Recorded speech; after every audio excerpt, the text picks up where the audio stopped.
Nappa arrives to the home of the Yardratians. They accept him as a part of their community almost right away. They have no reason not to trust him, and although he does have his destructive tendencies, he actually fits into the Yardrat's culture pretty well.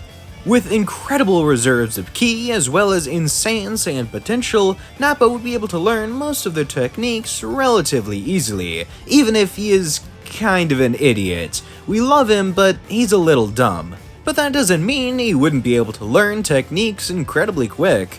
Goku is the opposite of book smart, and he still learned the Kamehameha after only seeing it once. So even though it takes him a while, Nappa is still able to learn instant transmission as well as a couple other Yardrat techniques, like gigantification and duplication, being able to make clones of himself as well as increase his size many times over. He wanted to learn gigantification, that way he could use Great Ape whenever he wanted, since although the two were not directly linked, they were probably pretty similar, and through using the gigantification form, the amount of Blutz waves it took to turn into a Great Ape were drastically lowered, to the point where Nappa could actually just turn to an Ozaru whenever he wanted with the giant form. Super Saiyan takes a lot out of him, and it's nice to have an in-between if he isn't trying to immediately jump to the golden-haired form. Now, his reason for wanting to learn the cloning technique is a bit more straightforward, seeing as none of the Yardrats were going to be too effective in training. They're not very physically strong even if they have some cool techniques, so being able to make a copy of himself to train is perfect. He would have also fathered some children on Yardrat, seeing as when he arrived on Earth, he noted that they could probably repopulate the Saiyan race if they wanted to here. And arriving on Yardrat, he sees it as the perfect opportunity to do just that. He has a couple of offspring, but not to an excessive amount, just enough to make sure that if Yardrat's ever in any danger, they have some pretty strong Saiyan kids to help defend it. Although Nappa himself would take his leave, because there's not much left for him to learn here. Yeah, maybe he could try and dabble in Force Spirit Fission, but why would he want to take any of his opponent's energy? Make his opponents weaker and use their own power against them? That's just not fair. Plus, it wouldn't really make for much fun of a fight. That being said, they did give him one technique that allowed him to travel across the stars without a spaceship. That being instant transmission. He needs to lock on to a key signature to be able to go anywhere, but it's not like he'd want to go to any planets that don't have strong guys. And with the Yardrats coaching him on how to properly enact instant transmission, he would be able to teleport to a pretty high power level, that of King Kai. Accidentally, he went to the other world, and even though he's not dead, he is still in the realm of, well, the dead. He would want to teleport back to Yardrat, but he can't sense their energy. He's too far away, and he can't properly use instant transmission without the other Yardratians coaching him, so he's kind of stranded here for the moment. Although this ends up working out in his favor, because now he gets to train under King Kai, who was already kind of looking for another student. He was lonely without any of the Earthlings here, and they left a while back, having been revived. So he's kinda just on his own with Gregory and Bubbles, and with Nappa here, now he has somebody to train, and thus something to focus his time on. Sadly, he wouldn't be able to learn the Genki Dama since he's not the purest dude yet, but the Kaioken is definitely within his range of expertise. It's just a technique that increases your overall power output, and Nappa would definitely want to learn it. Putting a couple of months into trying to master that technique, Nappa will get pretty dang efficient with it. He would be trying to add it onto Super Saiyan, although that's a bit out of his depth currently. Because although he's mastered both Kaioken and Super Saiyan, putting them together is an entirely different beast. So Nappa isn't there quite yet. He is getting closer though. But King Kai actually has something else for him to focus on currently.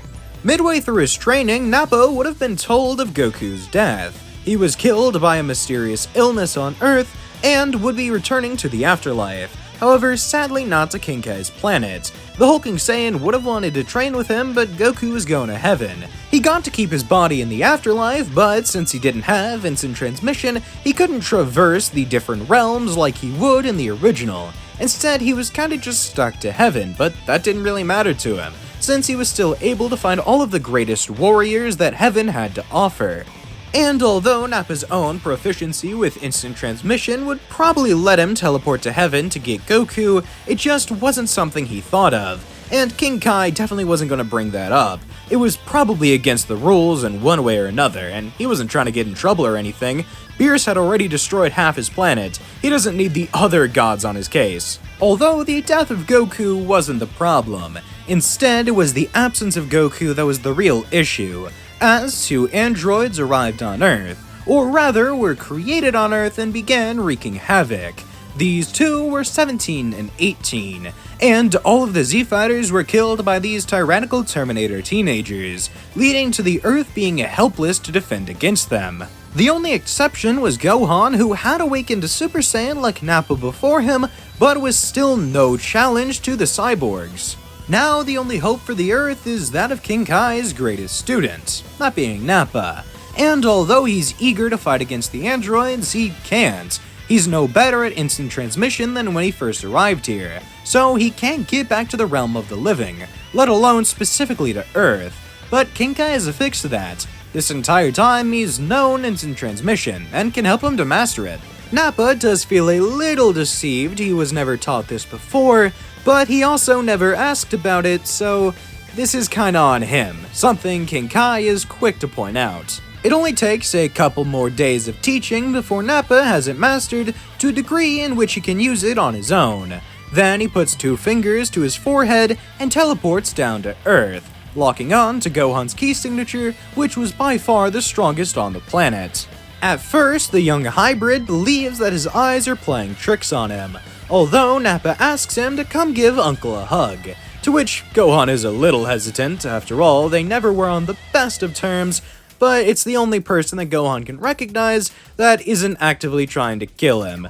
So Gohan rushes over and begrudgingly gives his honorary uncle a big old bear hug. The young man breaks down into tears, explaining everything that has happened in the last couple of weeks, down to all of the other Z-Fighters dying, and even him having to abandon his mother, that way he can keep her safe. And this really hurts to hear. Nappa was once a cold-hearted monster, although after years of training with the likes of King Kai and the Yardrats, his heart has warmed and grown many times. He now feels compassion, and feels absolutely awful for Gohan. He feels such extreme sympathy for the boy, he offers him a possible solution, the two of them working together to take down the androids once and for all. Honestly, Nappa believes that he could take down both 17 and 18 on his own.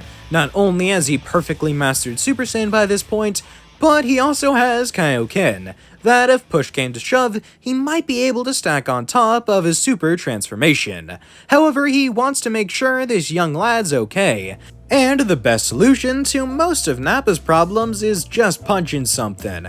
And when it's not punching something, it's punching something with the other hand. So Nappa begins to train Gohan, teaching him not only how to master Super Saiyan, but also how to deal with all of those pesky emotions getting in his way right now.